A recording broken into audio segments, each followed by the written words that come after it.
to the June Frank Talks. I am Dolores Greenwald.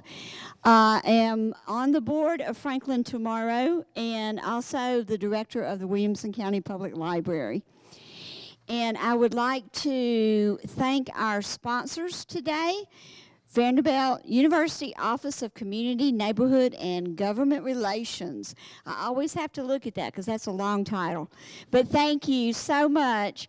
And Renaissance Bank. And also I would like to thank Lipscomb and Spark Idea Center for providing this wonderful space for us this morning. Thank you so much. Thank you so much. And now I have a treat for you. I am going to introduce Nancy Conway with Williamson County Chamber and also Miss Franklin. She might as well be called Miss Franklin. Thank you so much, Nancy, for coming today and sharing your wisdom with us this morning. Thank you, Dolores.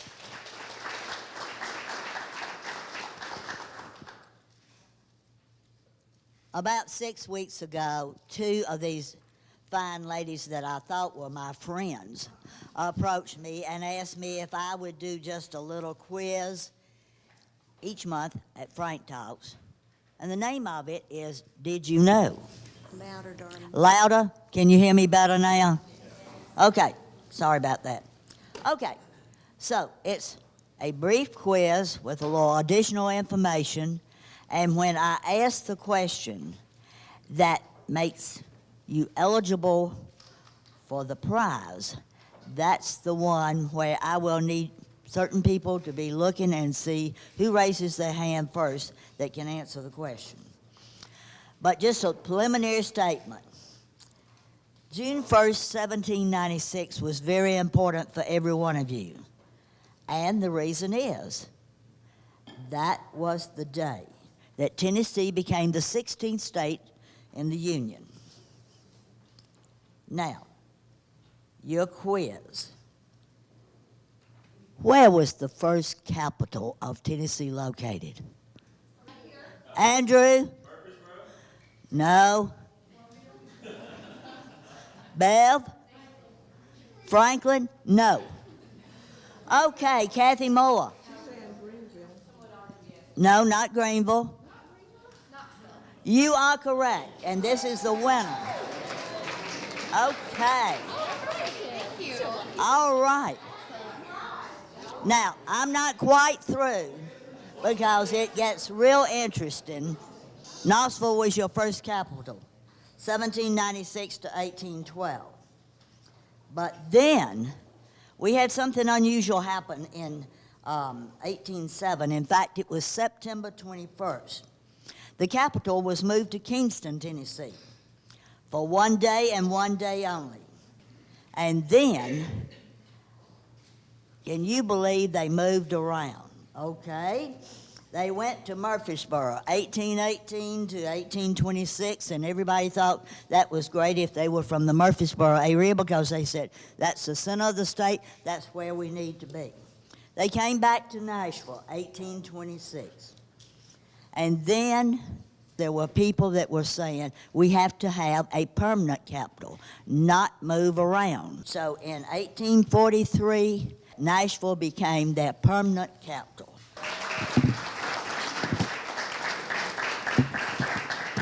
And now, Mindy Tate, your executive director of Franklin Tomorrow, and your board chair, Tim Murphy. Here's Tim, come on in, and they will be up here and continue. Thank you. Thank you, Dolores, too. Thank you, Nancy. We thought the Did You Know section made it a little interesting, and so we wanted to add that to our section. So you've got something to tell everybody about. I do. I just want to remind everybody that June 15th is the deadline for nominations for the Franklin Tomorrow Volunteer Awards, which will be held on July 25th at the Franklin Theater. So just remember, June 15th is the deadline. We'd like to get as many nominees as possible. Thank you. Thank you, Tim. Carmen and I, this is Carmen Stanek, our Operations Administrator. She and I can answer any questions you have about the volunteer awards, and nominations are accepted not just from nonprofit organizations, but also from you, our partners in the community. And so we would encourage you to nominate someone in one of the many categories that we have, and we're happy to review that with you. We've got our Mayor's Cup golf tournament. This is our 5th year for the Mayor's Cup, and we are so excited about that. It'll be October 3rd. We're even more excited to say that it's sold out in terms of players and partners, except for the whole sponsorships, which allow you to attend our September 26th Jack Daniels preview party, and we'd love to talk to you about that as well and get you involved in that tournament. I'm not going to take any more of the time that we've set aside for this program because it's very exciting to have Jason Sane and Amy Norton with us. Jason is with DeAngelis Diamond, and Amy Norton is with Giant Worldwide. One of the focuses this year for Franklin Tomorrow is civility and civil discourse and how we as a community can talk to each other. And so we want to learn more about how we can better communicate as a community, and I'm so thankful that all of you are here. And I'm just going to turn the mic over to Jason, and we're ready to go.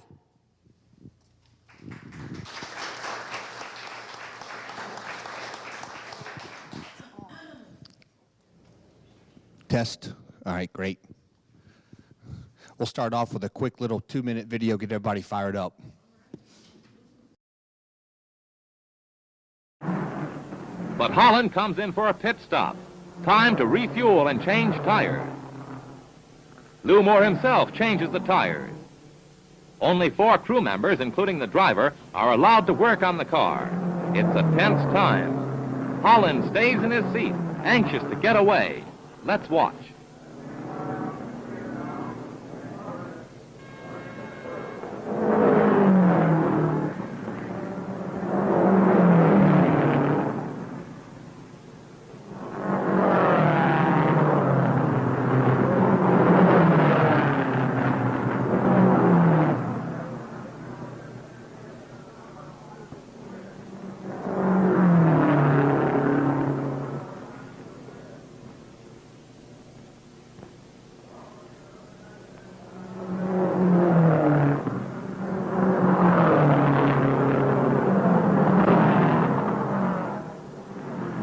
Tires are changed at last.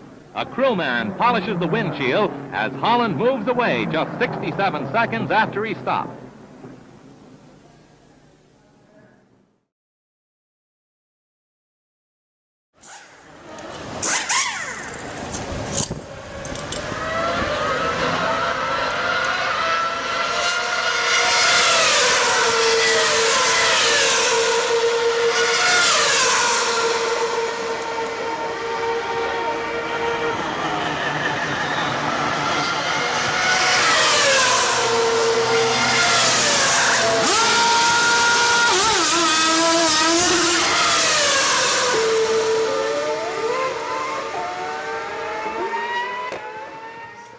Yeah, we could just stop right there. Somebody, one day in the 1950s, they were changing tires, challenged somebody else, right? Somebody said, I bet we can do this better, right? There was a lot of communication, but there was zero communication when they were actually changing the tires. They had perfected it so well, they didn't even have to talk, right? So everybody's here today to probably try to improve what they do, learn more about yourself, learn more about the community. So Amy and I are thankful that you're here. A little bit about myself. I'm Jason Sane, Executive Vice President of DeAngelis Diamond. We're a local general contractor. Been in business 22 years. Graduated from Auburn University. I knew that. Have 3 girls and a girl dog and a girl cat as well. Very outnumbered. A couple quick things just about us, just to share with you what we do. We develop authentic relationships, and we want to have a positive influence on everyone we meet. Notice there's nothing in there about construction. We strive every day for every project that we build. We want to build it in such a way to where we make an impact on the owners, the architects, the building department, and the community. And the way we do that, you're going to hear today, are through some giant techniques. So you're in for a real treat today. We have 7 core values also that model how we build, and I'm honored to share those with you. The first one being faith in God, the last one being integrity. The core values in the middle of those two are outcomes of the first two. You have to have honor to build excellence, lasting relationships, healthy environment, and culture and leadership. But if you don't have, we believe, faith in God and integrity, doing what's right even when people aren't looking, you can't build those relationships, and you won't ever be able to build a great building.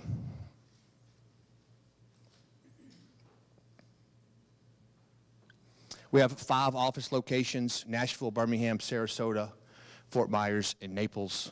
I just moved here from Naples, Florida. Been here 2 years. Grew up in Birmingham, Auburn University. Traveled around the country building hospitals, medical office buildings, non-for-profit centers. And my wife and I just wanted to get back home. So here we are.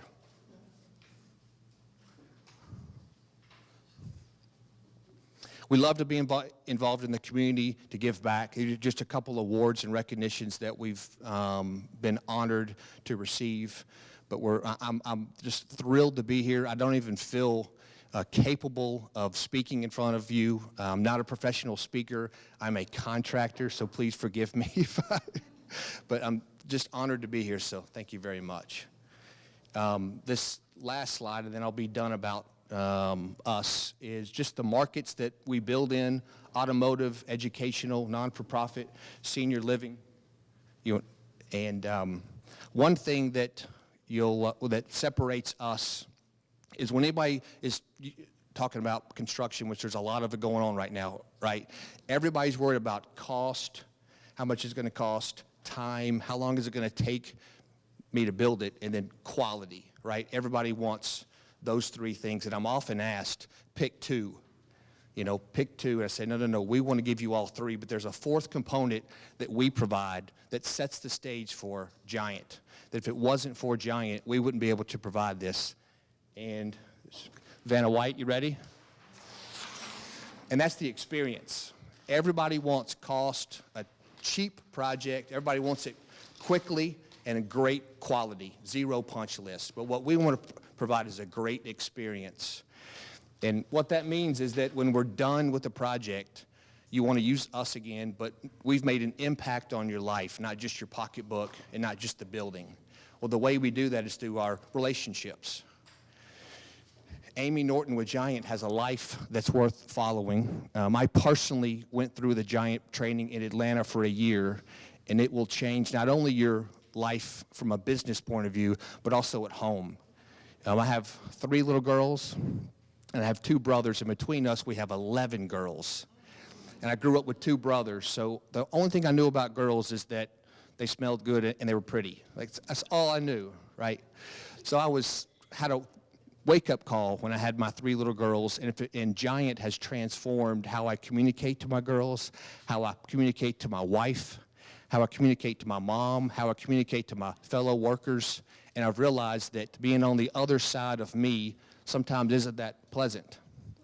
So that was a big aha or wake-up call. Or in other words, you have broccoli in your teeth.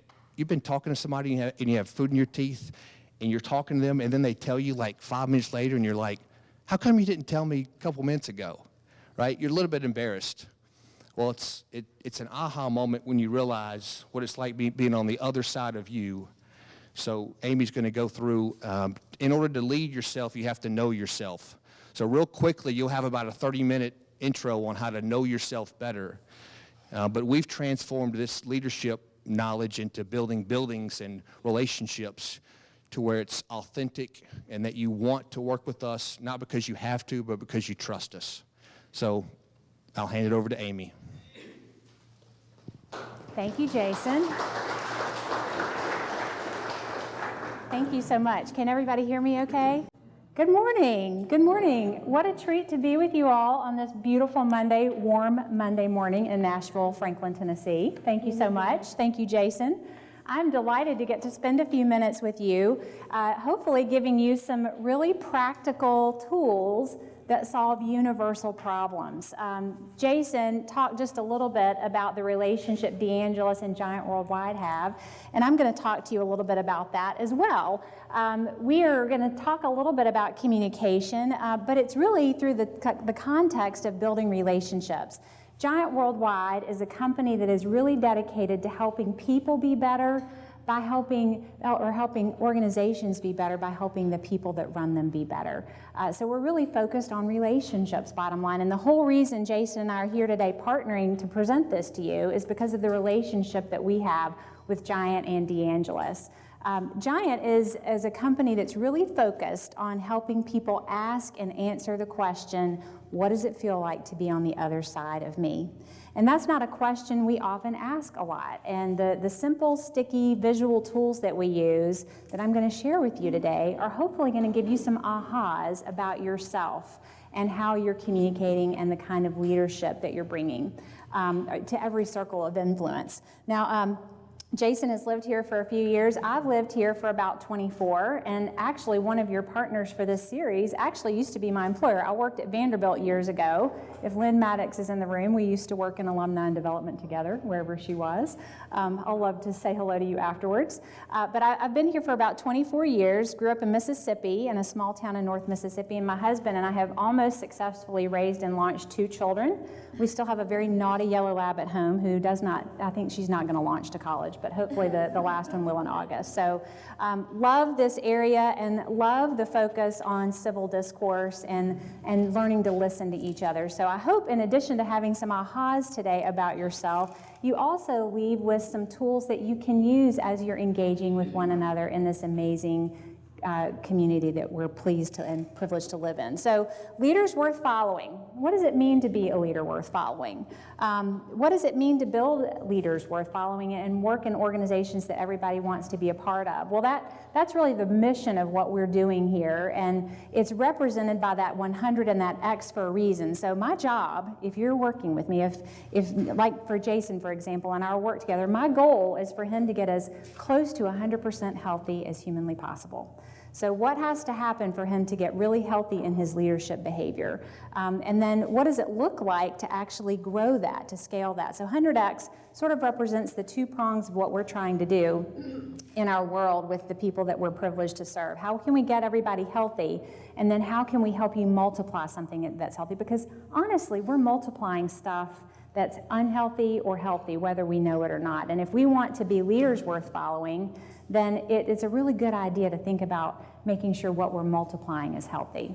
So I'm going to ask you for just a second, all this leadership stuff, leaders worth following, let's connect this to something personal in your life. So I want you to think for just a minute about somebody that means a lot to you, who's had a lot of influence and impact in your life. Maybe it's a boss or a spouse or a parent or a coach, somebody that you would follow anywhere. That if they said, we're going to pick up stakes today and we're going to the other side of the world, you would go with them no matter what. Whatever they asked of you, you're willing to do it. Think about that person. Can you picture somebody in your mind who's been impactful in your life? Yeah? Now, what kinds of words would you use to describe that person? We'll just do a little popcorn feedback. What pops in your mind when you think of that person? Anybody? Authentic. Authentic. What else? Consistent. Consistent. Caring, I love it. Selfless. Selfless, yes. Good listener. Good listener, yes. Discerning. Discerning, oh, I love that word, that's good. Over here. Anybody? Trustworthy. Integrity. Integrity. Those are all such good words, really good words, and they really do describe attributes of people we want to follow, right? Those are the kinds of leaders that we want to follow, not have to follow. And probably what those leaders have done for you is communicate well and show that they value relationship. One of the best bosses I ever had. She actually was at Vanderbilt when I was there, over at the Owen School. Her name was Tricia, and her name is Tricia. And I knew that I mattered to her because whenever I walked in her office, even if she was in the middle of something big, which was most of the time, she would put her stuff down, she would make eye contact with me, what do you need? She was never too busy to take care of the things that I needed or to answer the questions that I have. And the way that she invested in me from a communication and relations standpoint helped me know that I mattered, right? And at the end of the day, it's really quality relationships that are the big thing. There was a longitudinal study that Harvard did for about 75 years. And when they released the results of this, they studied men over several generations from a variety of socioeconomic circumstances. And the one thing that they discovered that all these men wanted, regardless of situation and life experience, were happy relationships, quality relationships. That was the one thing that people wanted more than anything at the end of their lives. Not CEO role running a massive company, not 6 vacation homes, not $1 billion, but quality relationships.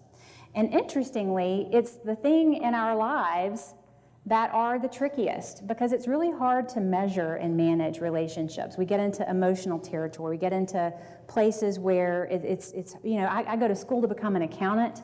I didn't go to school to learn how to drive relationships in a good way, but that's actually the thing that can hang us up the most in whatever our circumstances are, whether you are a stay-at-home mom, a volunteer, a retired individual, a full-time owner of a company, whatever your station in life, communication and relationships are the two things that can really get us sideways if we're not careful. So what does it look like to work on that? This flywheel right here shows an example of what healthy team behavior looks like. And you'll notice that the words execute and align are on there and capacity are on there. And we expect those words, but communication and relationships are also on there because we know that actually really high functioning teams and organizations, really healthy family units, all begin with healthy communication and really healthy relationships. So I want to introduce a concept to you and talk about this a little bit. There's this whole notion that we all speak, we all communicate. Oh, let me not fall down while I'm presenting. That would be really tragic. I'm not real coordinated. I might trip again, but we'll just have some fun with that. So there's this whole notion that we all speak, but we're not all always heard. So everybody speaks, not everybody's always heard. And why is that? Well, we're all wired differently. And we all communicate in different ways. And some of us have very assertive ways of communicating, and some of us have quieter ways of communicating. But really, we all need to be heard and valued if we're going to have effective teams, if we're going to have really healthy relationships, if we're going to have that civil discourse that Mindy was talking about. So in my world, I look through a lens of hearing and valuing people through organizational development. And I actually see this in all walks of life, that we're actually sort of experiencing a leadership crisis where teams are functioning at less than potential. Teams tend to function at about 55–60% of what their capacity is. We all have a way of communicating and what we call a leadership voice, and if we know what that is, then we have the opportunity to actually recognize, am I somebody who needs to turn the volume level up? Am I somebody who needs to turn the volume level down on the way that I speak? What's the actual leadership reality of my natural hardwiring and my tendencies? So this Venn diagram shows our model for what effective leadership looks like, and it's really a function of 3 things. It's IQ, and your competencies are your hard skills, the expertise that you bring to the table, your education, your experiences.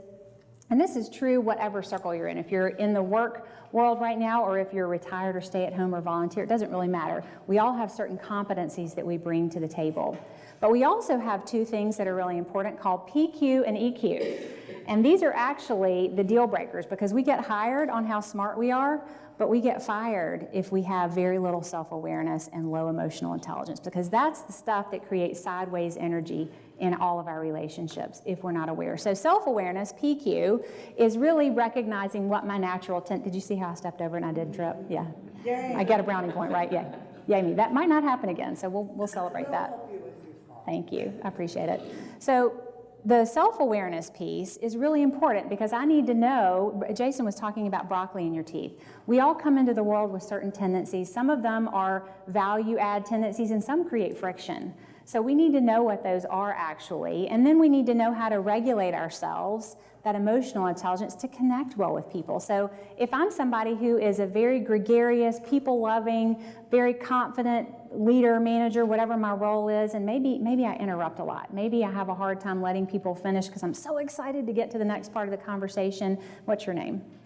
Alita. Alita's never able to finish her point.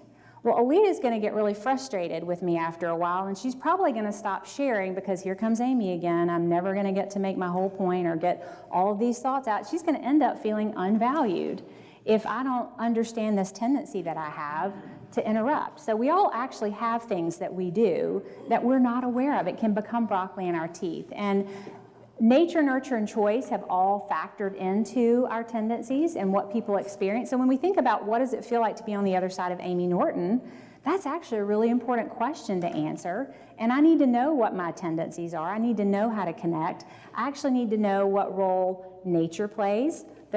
I'm left-handed, I have blue eyes, and I have certain tendencies in my personality as a result of nature, but I also have adapted. So all the experiences that I've had in my life, so the jobs that I've had, the dreams and successes and failures, the impact of everything externally, and all the choices that I've made have also had a bearing on what shapes my behavior. So it's actually all of those things that have something to do with how people experience me.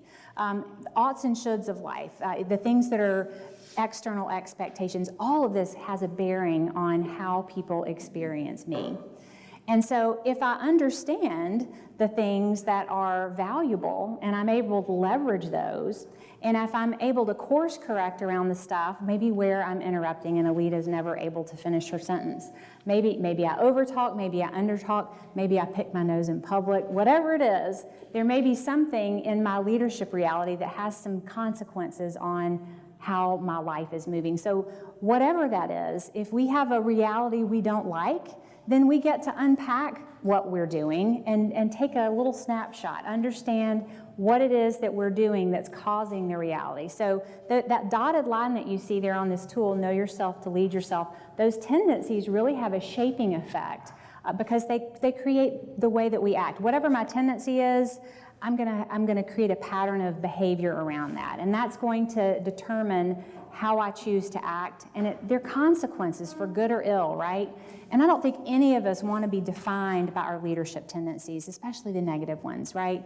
If we're thinking about being leaders worth following and getting really healthy in our leadership behavior, then it really matters that I understand and I break that down. What are those tendencies so that I can have a reality that allows me to get to that 100x, that allows me to be healthy and also help my children, help my spouse, help my friends and family, help the people I do life with in the work circle be as healthy as possible, right? So there's sort of a ripple effect and a domino effect. And ultimately, if we want that ripple effect, we have to learn to be intentional with ourselves. Anybody fly on a plane recently? Yes? What does the flight attendant always ask you to do when you get on the plane? You take off and they start doing all the rules and all the things you're supposed to do. And what do they talk about if that oxygen mask drops? What are you supposed to do? If there's a sudden drop in pressure, then put it on yourself first before you put it on anyone else, And why is that? so you don't pass out. That's right. That's right. So you don't pass out. So you have the air that you need, the oxygen that you need. You help yourself first there so that you can help other people. And so what I'm asking you to do today is think about yourself first. And we don't live in a world that works very well if all we do is think about self. So I'm not saying we need to be selfish, self-absorbed people, but I am suggesting that we have to get really healthy in that center circle of influence, because influence, interestingly, is not about having, the power title or positional authority. Influence and leadership actually work from the inside out. So if we want to be leaders worth following, if we want to be really healthy in all those circles of our lives, we actually have to start with self first. We have to put our oxygen mask on first. And it's really easy to look at other people and say, well, she definitely has some anger management issues, and he definitely needs to have, a louder voice and speak up more, but what about me? Actually, if I want to be impactful, And if I want to be that leader worth following, I have to know exactly what my learning curve is. And there's a beautiful ripple effect that happens when we understand ourselves that allows us to be consistent. Somebody said consistent earlier, that when you look at leaders, you look for consistency. If I'm consistently knowing myself, I have the opportunity to be consistent in those other circles of influence. And there's real power in that when we come from that place. The other piece of it is being intentional. I don't know about you all, but it's really easy to pinball way through life for me. It's really easy to be accidental. In fact, in work, I think most of us remain intentional and focused because our paychecks depend on it. But it's really easy for me to maybe punt the coming home conversation with my kids or with my husband. I'm still focused on work. I'm still thinking about those to-dos and the tasks of the day. So it's easy for me to be accidental in that family circle. I'll call my friend next week. I'm so busy this week.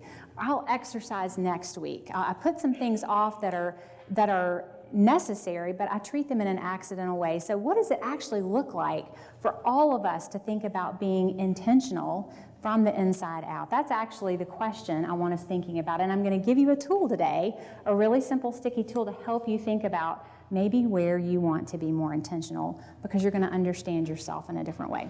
Sound good? So for the next few minutes, we're going to walk through a really simple sticky tool that we have developed to help people hear themselves and hear other people in a different way. How many of you have been in an environment, whether it's a volunteer job or for pay, or maybe at a family reunion, where you see so-and-so coming across the room and you try to avoid them because you know or you think that they wake up every day with the sole purpose just to get on your nerves? Yes? Yeah? Yeah? I know Jason's going to be at the coffee pot at 10:05. I'm going to make sure I'm still in my office because I know he wakes up every day with the sole purpose just to annoy me. Actually, I want to suggest that it may be that Jason and I speak in a different way. Maybe we speak and value each other in different ways, and we miss because we don't understand it. Maybe we're missing some PQ and EQ that makes it hard for us to communicate and value each other easily. And I'm wondering, in our polarized world where civil discourse has become very challenged, if maybe something like this would help us understand and value one another in a human way so that we could actually listen to understand and not listen just to gather ammunition to take people out. So I would love for us to think about our community this way. You know, how can we learn to hear and value people in a new way? And actually, this is so simple and sticky that you will probably be able to think, all right, I know old so-and-so that I run into the grocery store. She may have tendencies as one of these particular voices. And now I see that she brings a really valuable contribution. So when we're at the PTA meeting, I'm going to actually ask her for her opinion because it may actually open up some insight for me because I'm wired in a completely different way. So this tool, have any of you taken Myers-Briggs or any of the personality assessments? So Myers-Briggs is very much a best practice gold standard instrument, and they use it in the military. A lot of corporations use it, and it's a complex way to understand personality type, that nature-nurture choice we were talking about. But it's really hard to scale, and you really need a lot of knowledge to leverage it and be able to use it really well. And we knew this. We use it a lot in our work, but we also know it's really hard to scale. So we developed the 5 voices as a distilled, simpler version. It's based on the evidence and the reliable, valid science of Myers-Briggs and Jungian typology, but it's really simple and sticky. In fact, when you leave here today, you will have enough information to understand yourself and the people that you do life with in a more robust way. I think that sounds pretty good. I like simplifying things instead of being complex. So what we're going to do, I'm going to introduce this tool to you, and we're going to walk through a little assessment and let you decide what you think your foundational leadership voice is. So this is not about me telling you. It's about you deciding, how do I think I naturally hear and value things? How do I naturally communicate? And then you're also going to recognize there are some voices that I really don't hear and value easily. And that may be the person at the coffee pot that I think is trying to annoy me. Maybe that's a voice that I actually have a really hard time understanding. And so the goal is to walk out of here really thinking about what I need to learn to practice valuing, because all of the voices are really valuable. You'll notice on this tool that everybody has an equal seat at the table, right? Not one voice is more important than the other. All of the voices are the same size. Some of the voices, though, do get loud. The Pioneer voice at the top of the chart is the one voice that gets into the red zone in terms of volume. And this voice actually can shut down conversation because of the strength of the voice and the loudness. So that nurturer, which is the quietest voice, actually might not be heard if the Pioneer voice is too loud. Creative is another soft voice that could be overlooked or not heard if we're not being intentional in an environment. Guardian and Connector are louder and easier to hear, but sometimes the unique gifts that these voices bring makes it harder to hear and value. So what I want to invite us to do, you've got a couple of handouts here. We're going to walk through a little assessment of these voices and give you a chance to play. So a couple of caveats as we begin. So your leadership voice is actually made up of all 5. So you're going to have one that feels more like a hand-in-glove fit, one that feels more natural, your natural default way of communicating, and you'll probably have 1 or 2 that really are harder to use. But you actually can use and do use all 5.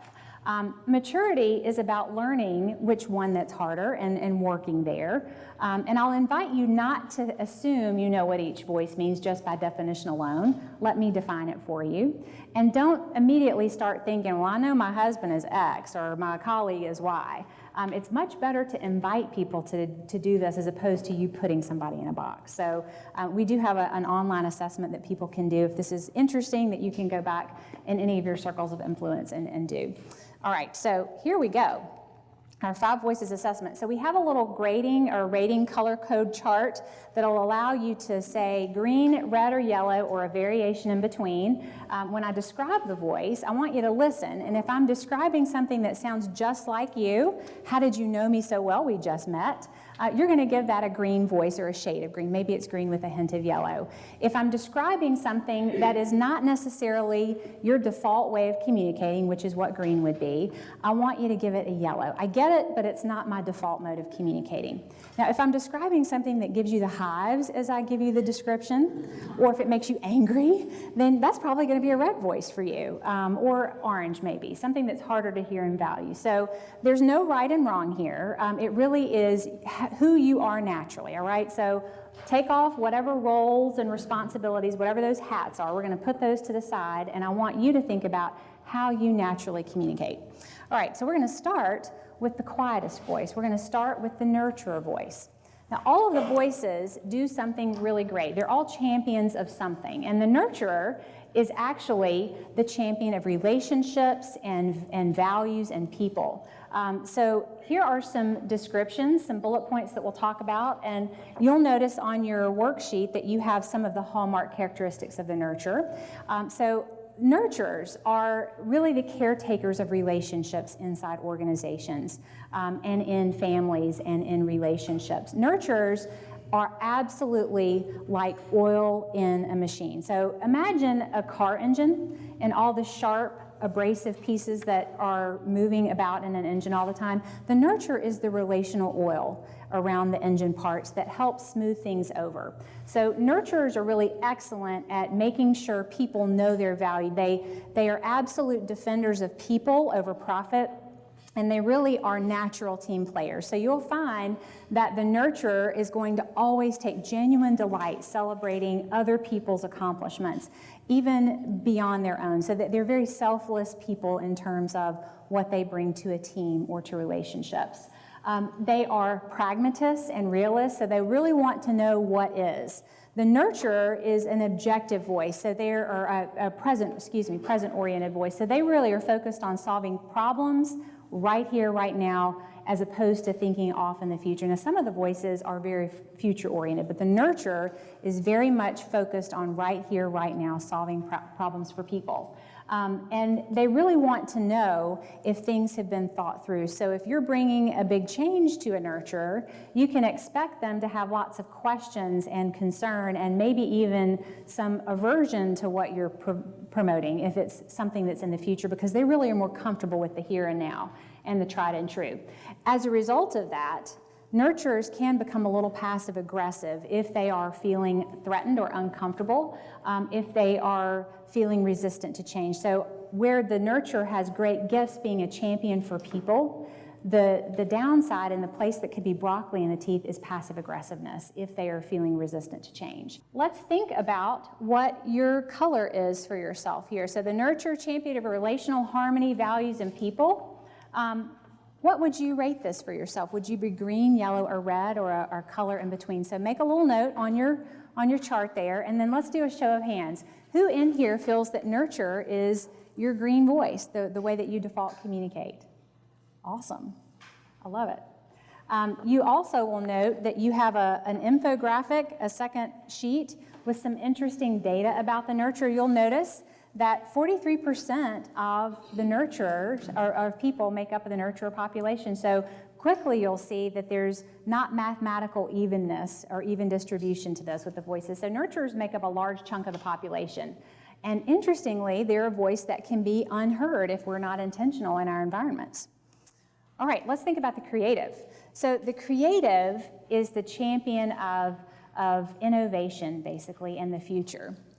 Creatives are really focused on thinking far out on the future and thinking about things that have never been invented. When I say creative, you may naturally think poet, artist, musician, and yes, but there's all this other stuff too. So when you think of the archetype creative, I think about somebody like Steve Jobs, who was so far out on the future that he's invented all of these devices that we probably have in our pockets today, all the Apple technology. So creatives are conceptual architects, where the nurture is very oriented to the present. The creative is very far out on the future. And they not only think of the puzzle, but maybe how 5 puzzles come together. They can see it way before the rest of us can. Creatives also function as an early warning radar, so they can spot opportunities and threats actually long before the rest of us. It's almost like the canary in the coal mine. They would send canaries down into the coal mine to check to see if the oxygen or gas levels were off, and if the canary came back dead, they didn't send the coal miners down. So creatives have this amazing ability to see opportunity and threat way early for us. The interesting thing for the creative is that they have amazing ideas, but they struggle to communicate. So creatives are often the voice that are sitting in a meeting, and if I'm the creative and Jason says, I have this idea for how we can innovate, and I think we need to do this, A, B, C, and everybody says, that's amazing. The creative often struggles thinking, I said that 3 weeks ago. In fact, I might say to Jason, I said that 3 weeks ago. And Jason will say, well, you may think you did, but that's not what we heard when you said it. So creatives have these big ideas, but a real struggle to communicate it. So our job, if we have creatives on our team, is actually to help clarify and ask them lots of questions that help them mine out the gold of their ideas. Because imagine our world without Apple. How many people in here have an iPhone or some Mac product, iPad? A lot of people? Yes, I see a lot of hands. So imagine our world, and if we didn't have the PC, Apple, competition going on, if we didn't have technology, if we didn't have computers, imagine, it's hard for me to imagine what life is like before the internet. So creatives are the people who help us get there. And they also actually are absolute people who support organizational integrity. And I heard integrity as a word that we need in our leaders. So if we're not having innovative ideas and if we're struggling with integrity in our organizations, is it because we're not hearing the creative voice? Is that creative voice not able to play and bring its best contribution? The other thing with the creatives is that they also struggle with perfectionist tendencies because they can picture the ideal vision in their mind. They can also struggle if they can't actually get to perfect. And we know that perfect is a unicorn. It's really not about perfect, it's about excellence. But the creative really struggles. If they've gotten to 90% of something and 10% is really remaining to perfect or to complete, they can get really focused on that 10%. So strong social conscience, visioning the future, and remembering to celebrate the 90% and not get hyper-focused on the 10. Those are the chief characteristics of the creative. So future ideas, organizational integrity, social conscience, those are the hallmarks of the creative. I would love to know, is this a green, yellow, or red voice for you? So jot it down, and then let's do a show of hands again. Who feels that creative is your strongest voice, default way of communicating? Yeah? How about yellow? I get it, but it's not my regular mode. And red, I don't get this voice at all. Yeah?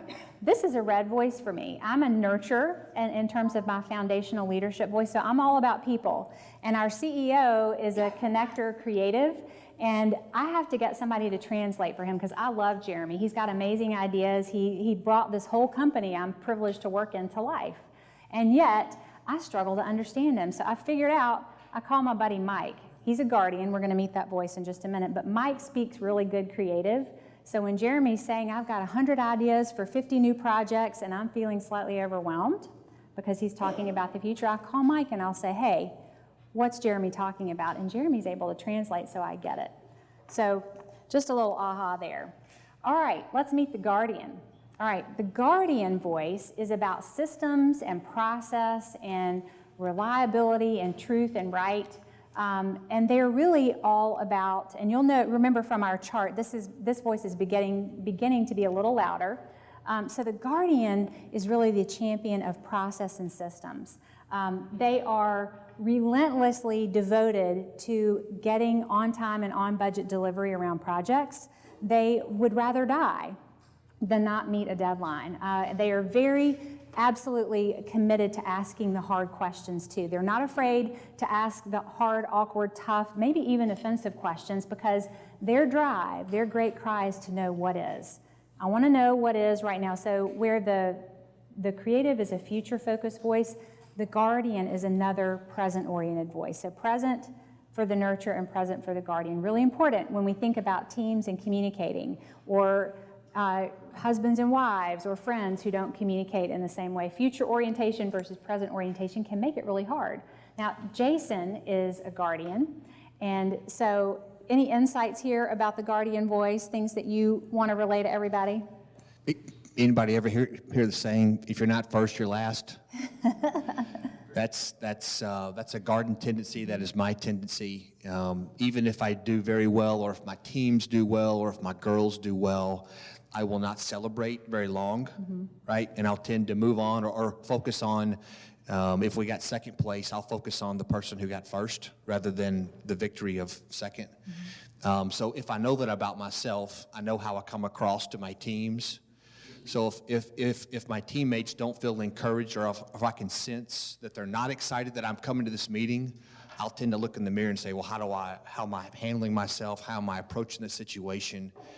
And the more that I put the relationship first and not the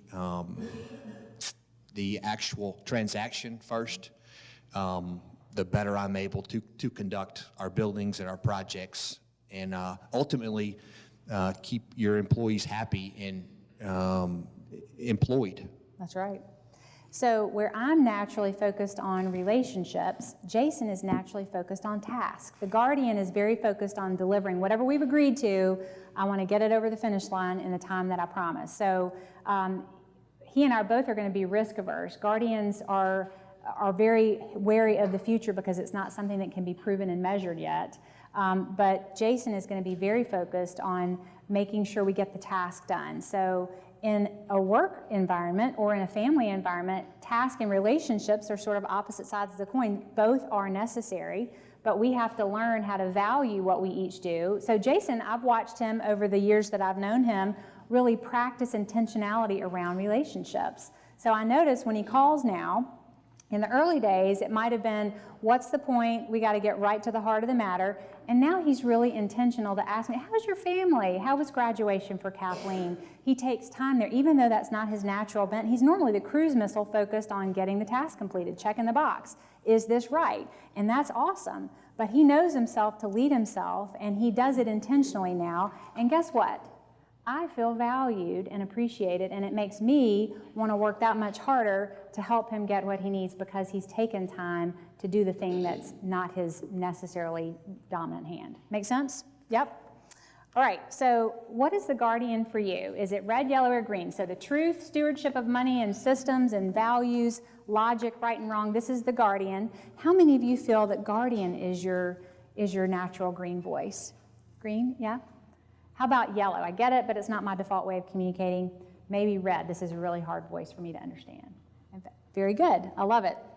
All right, so if you look at your little infographic here, you'll notice that the creative voice is only 9% of the population, and yet the guardian is 30% of the population. So when we start thinking about those numbers that, a large majority of the population feels unvalued and unheard, it's because these three voices actually are the ones that either get shut down in conversations and in ideation because the two voices we haven't met yet are usually the ones largely responsible for creating things. When we think about the C-suite in corporate America, the connector and the pioneer that we haven't met yet are usually the voices that are leading those things. So sometimes these other voices aren't heard because there's not intentional focus there.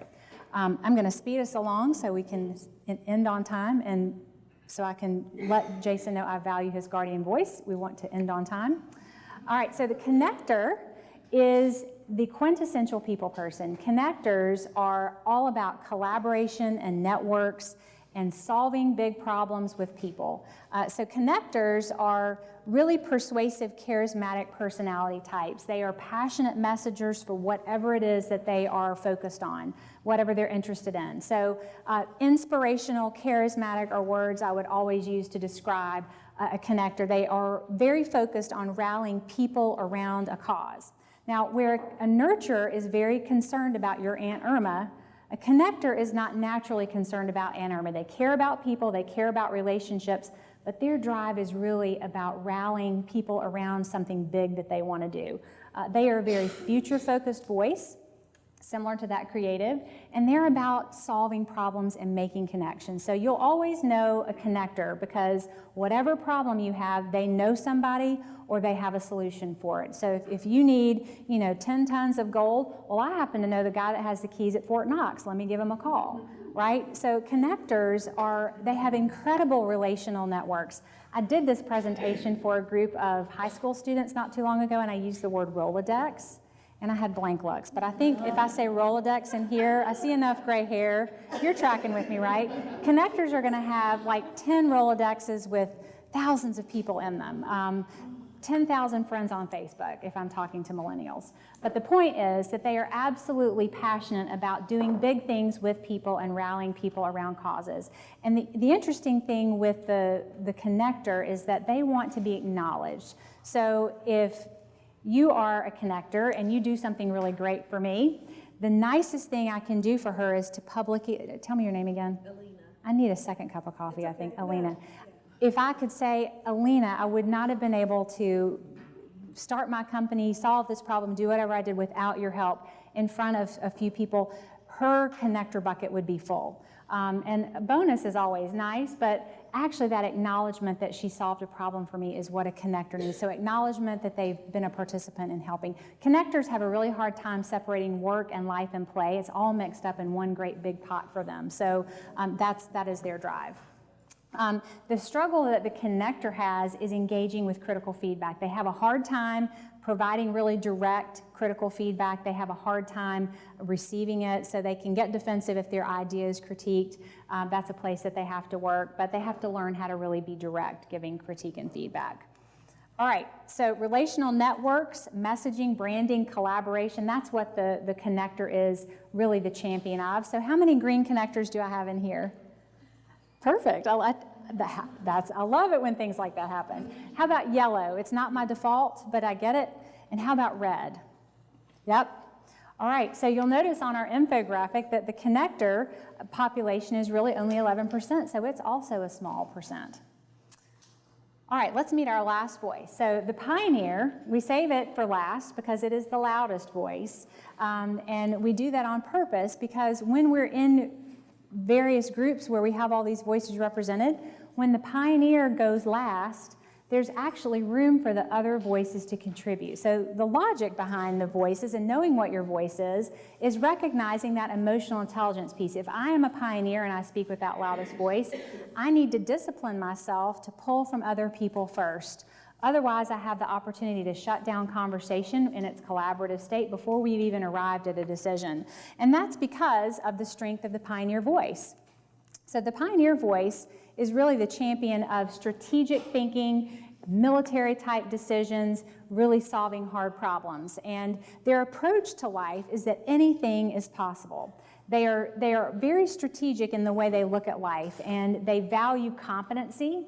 And so that is their struggle, that they value winning, they value competency. They have to work at learning to include everybody, including all people. So winning is a massive driver. My husband is a pioneer, and I joke that he has pathological optimism. He's an entrepreneur, and if it had been up to me, I would have quit years ago, but he started a company, it failed, he kept it going, found a way to get it restarted, and that pathological, I say pathological, that serious optimism, I actually really value it, is actually what motivates that pioneer, because they believe anything is possible.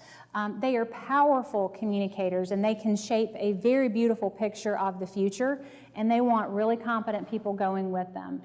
So their learning curve is actually, the broccoli in their teeth can be learning to discipline their voice so that the critique that they have is not too sharp, and learning not to dismiss the contributions of other people that may not appear on the surface to be as competent as they are. So with that, these strategic visionaries, tough decision makers, and problem solvers, this is our last voice. Let's think about what that reality is for you. So is this a green voice? How many green pioneers do I have in here?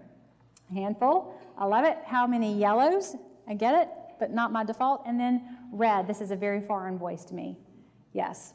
So I'm realizing we're winding down our time. When I do this workshop with people, we usually spend 3 or 4 hours. There are all kinds of tools that we use.